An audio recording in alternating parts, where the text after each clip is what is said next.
দেশের এই ক্রান্তি লগ্নে ক্রীড়াঙ্গন থেকে আমরা একটা সুখবর পেয়েছি।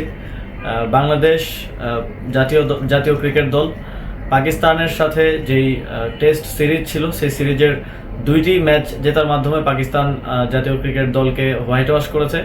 আমরা বাংলাদেশ জাতীয় দলের সকল খেলোয়াড়, কোচ সহ অফিসিয়ালসদের অভিনন্দন এবং শুভেচ্ছা জানাচ্ছি।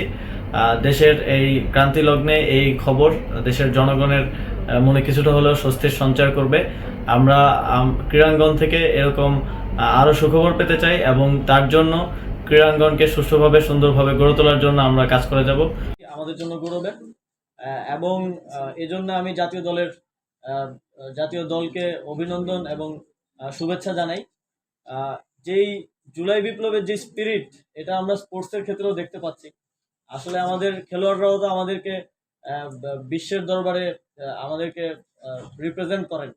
আমরা সাফ অনূর্ধ্ব বিষয়েও দেখেছি এবং ক্রিকেটেও আমরা দেখছি, এবং ভবিষ্যতেও যাতে এটা সাস্টেইন করে এবং আমরা আরো ভালো করতে পারি সে বিষয়ে আমরা কাজ করে যাচ্ছি এবং কাজ করে যাব।